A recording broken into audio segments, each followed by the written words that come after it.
Hello everyone, my name is Ben and welcome back to Wheels of Fate. This is episode number 64. Nice round number. If you're in base 2, that is. And where we last left off, we had done a bunch of inventory management. Sorry.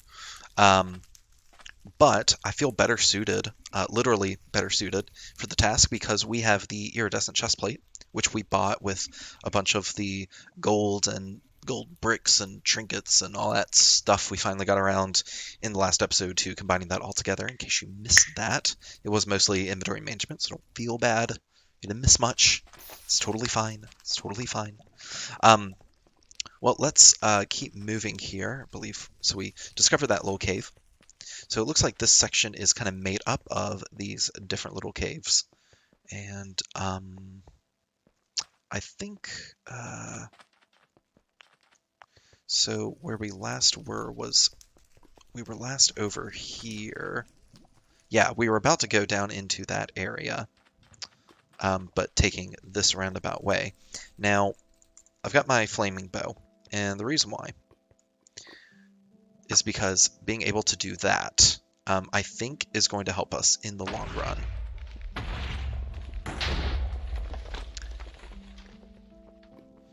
Is this going to be destructive? Yeah, it's going to be pretty destructive, but when you just need to set off some TNT remotely, is there a better solution? Also, no. So that's what we're going to go with. That's what we're going to do. That's the game. Let's grab some wood here. So wood is good. And the other thing is, right, you never know when, something like that is going to, when, some random blaze or whatever is going to make that happen. Make that dream become a reality. Or a nightmare become a reality, as the case may be. Let's grab this wood. Do that. Okay. Crafting table number 375, if I'm keeping track correctly. Just kidding, I'm not keeping track. So we'll go with the axe here. Good. Okay. Got some more sticks and good stuff, so that's fine. We'll keep the crafting table, and I will take this last piece of wood. You never know. We'll turn it into planks. That's totally fine. So doing stuff like this from a safe distance is going to, I think it's going to benefit us.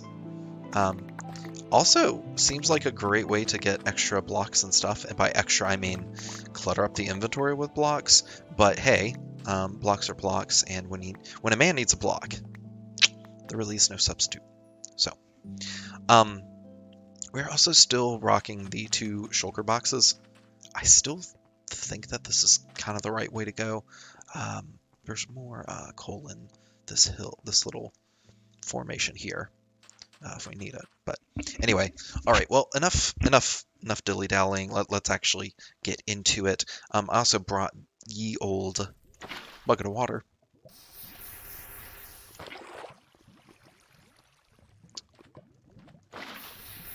Speaking of making dreams a reality, making this safe. Oh, hello. Oh, and there's a blaze turret. See, this is where. Yes, Oh, talk about making dreams a reality. Making that dream a reality, that's nice. Oh, okay, well, let's... Oh, hey, return to sender. That was a legit return to sender right there. If I do say so myself, which I most certainly do. Let's take that out. Nope, come on. I need you to die. Thank you. And... Okay, good. We're not going to be getting in there. There's literally no way. Oh, actually, there may be a way. Did that bring the potion? Yes, the bottle of enchanting. Nice. Okay. So that's good. There was also this weird thing going on with like a skeleton or something. Not really sure what that was all about. We just want to make this, we're not going to do literally all the lava, we'll do just enough to widen the path to make this just a little bit safer. we'll definitely want to be taking... Okay, hang on, let me focus. Okay. Should have seen that one coming. Hey, could have just done that. Anyway. I'm actually really proud of myself, just having the frame of mind to just having the mindset to be able to say, "Hang on a second, I need to focus. Let's play our goals." Oh, that's good. Well, anyway, we're gonna. I'm not gonna block this. I'm not gonna block this all in. I will give myself just a little bit of leeway over here. That's good. Okay. We can use. Well, we don't have to do sand. We could actually. Well, that's not what I wanted to do. Hang on. There we go. We could do a little bit of sandstone here. In fact, that's not a bad way to finish this off. It's totally fine. Okay. All right. Welcome to my Minecraft Let's Play. Yeah, red said sandstone, totally fine as well. Okay. So, whew, almost got me there. But hey, we are at the stage of the game though where that kind of trap at the beginning of the game just feels punishing because you don't really have any tools to deal with it. Because you don't have a bucket of water. You don't have Flamewalker shoes, right? Fire protection 4, and hey, there was some fire protection 2 over here as well. And if you just don't have those tools or resources, then it just feels kind of cheap. But here, it feels like that's actually feels like a legitimate trap. Ow. Okay, thank you. That actually feels like a legitimate trap because it's sudden or unexpected or whatever. But the key is though, but you have the tools to deal with it, so it's not just like permanent and instant punishment for something that how are you supposed to know beforehand? So, that's so I think that's part of the trap equation. And I can't remember how much of this I had actually talked about before. Like, do I feel like the traps and things? We'll pick up that from probably from the spawner or the ghast or whatever dropped right there. I don't think that's actually part of the equation that I've actually talked about, which is like when traps feel fair or like too much or whatever. Yeah, of course there's stuff going on. But let me see if I can try and articulate this while we're doing this. We'll go with the infinity bow. Or we'll just get out of here and swap back to the sword. Okay, come on. Okay, there we go. There we go. But that's part of the trap equation, actually. So, question is like, what makes a trap feel fair or justified or whatever? And part of the thing about a trap is there was actually a really good article on this by it's this guy who actually does Dungeons and Dragons, does a bunch of D&D stuff, and his name is, or the moniker he goes by is Angry GM, and he has a lot of articles and stuff on how to be a good DM and how to write good D&D campaigns and stuff like that. And one of the things that he talks about is traps and kind of the weird things that happen in D&D because like traps are, speaking of traps, traps are actually, they're actually treated, I think, like creatures, I want to say, in, speaking of traps, this sand trap, or cobweb trap over here, traps are actually like technically they're like creatures in D&D, and you know what are the weird things that kind of result from that.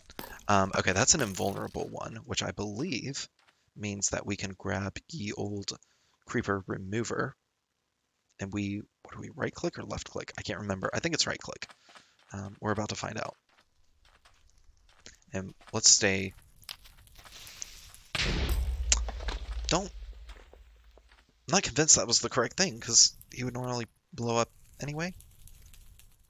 Huh. Okay. We'll try that again later. Um, maybe I need to go back and read the book. But anyway, but one of the things that the Angry GM talks about, um, I like kind of went on a tangent there as to the whole like, oh, they're treated like traps are treated like creatures or whatever, but that's not. Um, that was not the that's just an interesting little factoid. That's not relevant to the discussion here. But one of the things that he points out is like in real life, right? How do booby traps work in real life? And the trick is that really booby traps in real life are designed to just basically straight up kill you. They're not designed to, or at least like seriously maim or injure you, more or less to the point of death. They're not really built to just like do an immense amount of damage or whatever, or like these like super intricate traps that you would see, um where it's like, oh, this pulls this and then it fires this thing over here and then that triggers this and then it blows up. It's like that's like most traps are actually relatively simple. They're actually pretty similar to this. Like you walk over here and it falls and you fall in lava and die. But one of the things though that he points out about traps and stuff is like the thing about traps is that they're inherently unrealistic because most of the time they're actually designed to just straight up kill you. In D&D, lava is extremely dangerous. It does, like being like either swimming or being quote unquote submerged in lava, is actually extremely dangerous in D&D. And there are if I'm not mistaken, there are actually very few tools in D&D to deal with stuff like that. There are ways that you can give damage resist and that kind of thing. Or like ways to like water walking technically I think can work on lava because it's technically since it's a liquid proper. But okay, let's try this again, and let's do a left click. I think I tried a right click. Um, Yikes. Um, I mean, I'm okay with that. But what I'm, but what I'm not okay with is, oh, okay, let's avoid that real quick. Snap me out of my reverie here. Where are you? Oh, hello. That's okay. We'll just trap you underneath there. That's fine with me. Yeah, interesting. Not really sure what I should do from here. Oh, there he is. There he is. He's right there. I guess he's got fire resist or something. Am I on my infinity? Yeah, okay. Oh, he's still alive and kicking. Don't know how that works. Okay, well, I'm not going to waste any more durability on that. Anyway, but so he points out that like the trick to making traps, like making good traps is actually really difficult, because of the way traps actually are supposed to work in real life. And so part of his recommendations in terms of traps, at least for D&D, kind of revolve around, okay, like usually what you want to do is um, because like in D&D you can compress time so much so that you can like easily in like a minute of gameplay, like around the table, you can say very simple things like, oh, I'll take 10 minutes to search the room. It's like, okay, well, you don't really feel, you know that doesn't really feel like it takes a lot of time or it's very punishing or whatever if there's no time pressure. And so part of it is you can establish, hey, here are some simple traps, here's how they work. They don't necessarily do a lot of damage because they just like fire an arrow or whatever, but set up a combat encounter in that room and all of a sudden you've got an interesting pressure, or like maybe you've got like a chase sequence going on or something. And I forgot, you can't just run into new areas like that. That's ridiculous. Not smart. She'll spawn everything under the sun and a few things above the sun. Hey, gotcha. Okay. Let's take out that gas by air. We'll do this first here if we can. Yeah, that's in spawn range. I can see it. Yep, good, good. There she blows. Let's see if we can. Can we take this? Can we take this ghast? Uh-oh, I don't see the ghast. Oh, that creeper spawner's gonna come up and blow up again. Um, Ooh, yikes. Ooh, oh no. Okay, that one's just blown, so let's get here before that can spawn again. I think, okay, here's my new plan. Hey, thank you. Um, oh, wait, is that just that from the... I think that's just that from the other side. Let's just go around and just grab it from the other side. So um, anyway, what he says is you need more than just traps in the room to make it interesting. So like, hey, maybe you have, maybe you have a combat in the room. So like your opening room just has the traps in it, but then in the next room you see, the same telltale markings of those traps, but there's a combat situation, or you're, trying to chase someone through, you know, a section that has traps in it. So you can spend time, um, yeah, you can spend time disarming traps and stuff. But what you're really going to end up doing, hey, since we're toward the beginning of the area here, we might as well throw some stuff in the chest. But you're going to burn, you can take time to um, actually like disable the traps and stuff, but you're going to be wasting time, and that's time that the villain is going to be getting away or whatever it may be. So, and that last one does not make sense because it's unless I open up the ceiling, and I think just this is going to be fine. Definitely put the Perseverance shard in there. Most important stuff first, right? Oh, that should I that just seems to just kind of not be working for me. I'm tempted to just skip it. Um, let's see. We will use we'll use the bricks. That's fine. Okay. This. Actually, I will keep that in case I need to craft something. It's not clear. That's kind of our combat item, but we've been running around, so we'll do that. Fine. Um, I think I actually want to keep most of this stuff. Yeah, we'll just keep most of this stuff. It's fine. Yeah. Okay. Good. Right. Put the gold dust, the glowstone dust in there. So anyway, that's kind of how you can make traps interesting. Is they're not necessarily meant to uh, maim or kill like they normally would be in real life, but you can put interesting twists and stuff on. Actually, I think I want to go this opposite way because I think friendly fire. Yes. Oh, because I want the flame bow. Yes, in my hand. Because I have. Here's what I'm thinking. Right. For this. Well, first of all, we could do this right here. Okay. Um. We'll just wait patiently. It's fine. Okay. Good. Um. I think maybe we should just trigger all the TNT. Well, actually, I hesitate. Actually, okay. Here, there is a legitimate reason to hesitate on triggering all the TNT. The reason why, first of all, it makes the terrain a little bit harder to traverse here. But more importantly, I think this is really the key.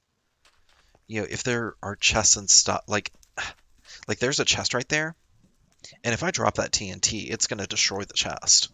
It may also destroy the gold blocks in there. And that's not what I want to do. So we'll just take this carefully.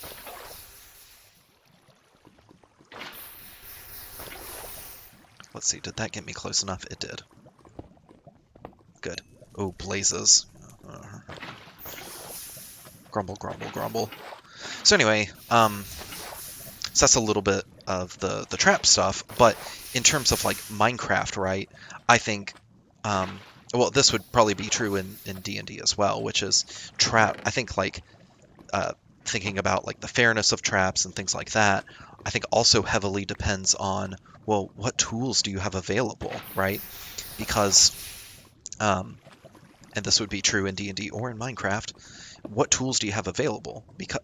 Because if you're using a stone pick, you should not be trying to mine gold ore like an idiot. Dadgummit. That is what I want, and then that's what I want. There we go.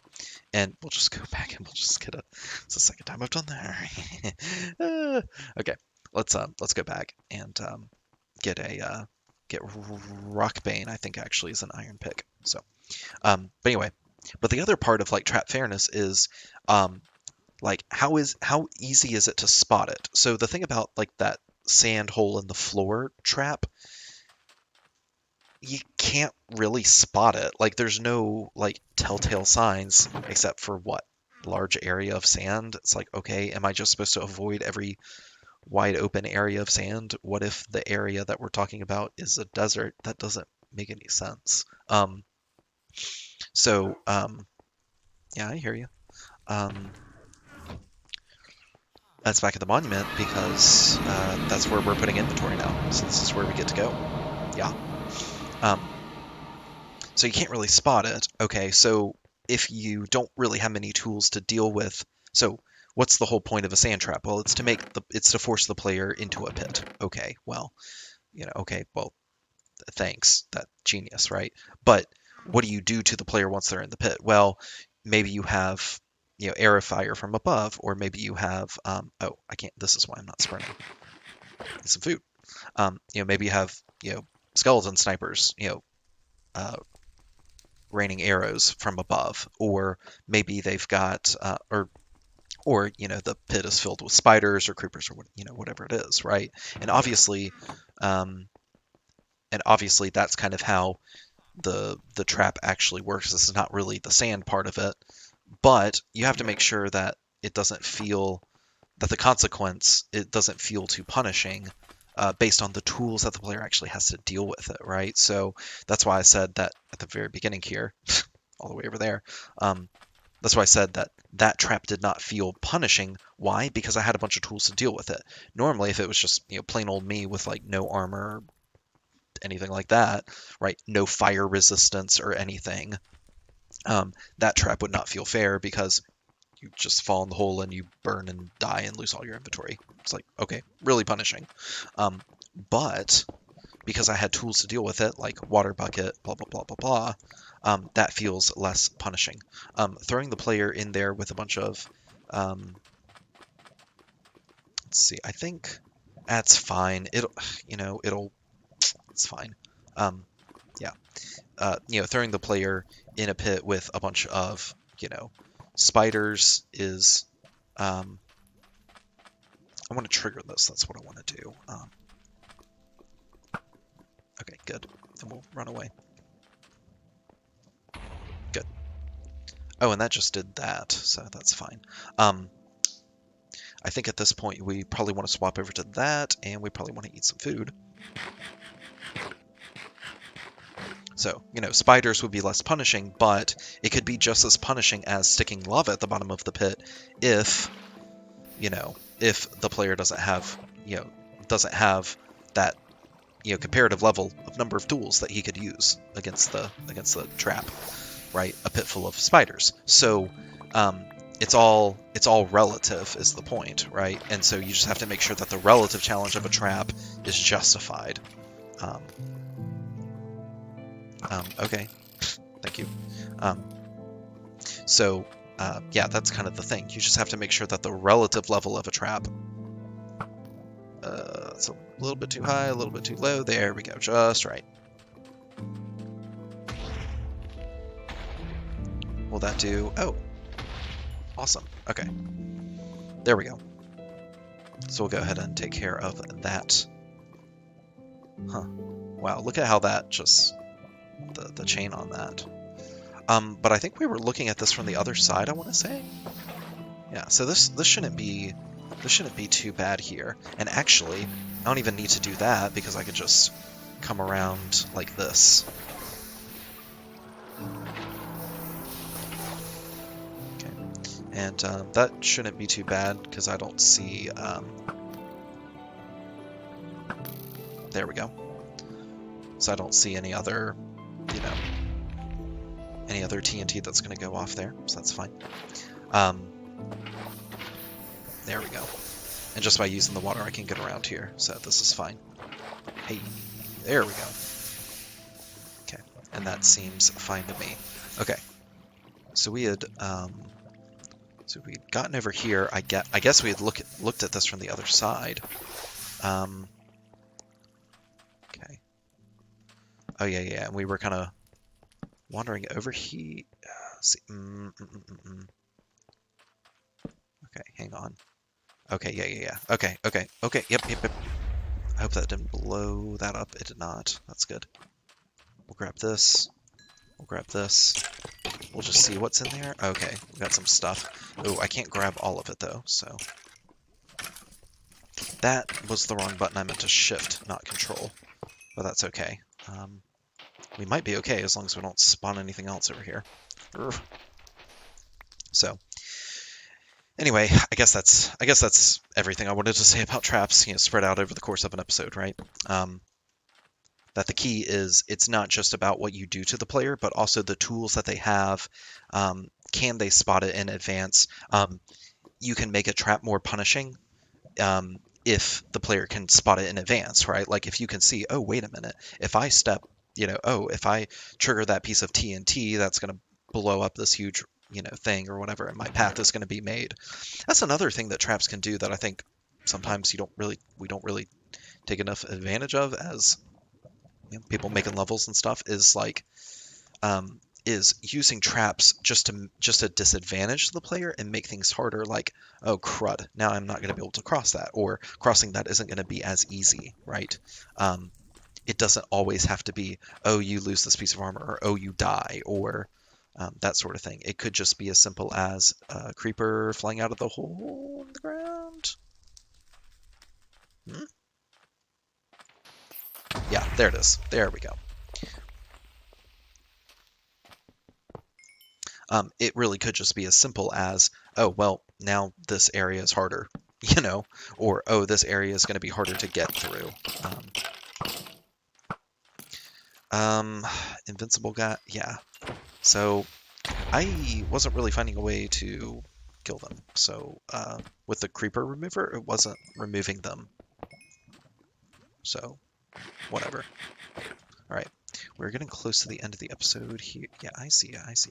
Okay. What do I want to do? What do I want to do here? I think there's a... Did we? Oh, we grabbed that. I want to say that there was a...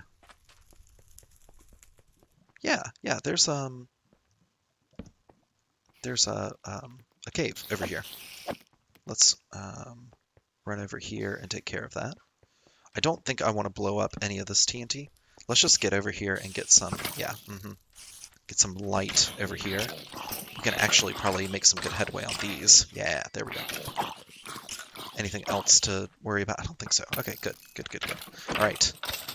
Okay, we have a couple more minutes here, so let's go ahead and, yeah, there's some spawners that I could take care of, but let's kind of take care of, let's see if we can, ooh, hello. Oh dear. Nope, no. Alrighty, that's fine. I will survive. Okay, this is fine. I want to get to the spawner over here. Good. Okay, good. Ooh, that works around corners. That's nice. Hey. No, not allowed. Oh. Yikes. That's something going on up there, I think. Let's grab some more food. See what's going on up here. Ooh, okay. That's electrified creepers. I don't want to touch that yet. Don't quite want to touch that yet. Let's put down a shulker box, actually. Put some stuff... See, this is why it's so bad to have a full inventory. It's because, oh, I need to access something in my inventory. It's like, okay, good luck. That creeper remover, completely useless. No offense. No offense to the crims, but kind of useless. We'll leave that there for the time being. That's fine. Okay. Ooh, okay, got some good stuff going on over here. Brass boots, not that shabby. Let's see what we can do about the creepers.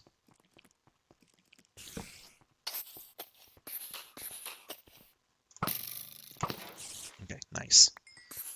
What can we do? Oh, there's more going on. Okay, good. Okay, good. can I... Hey, is that it? Yeah, that's it. Nice.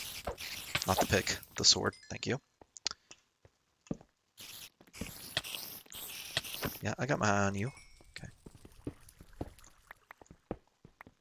nice. All right.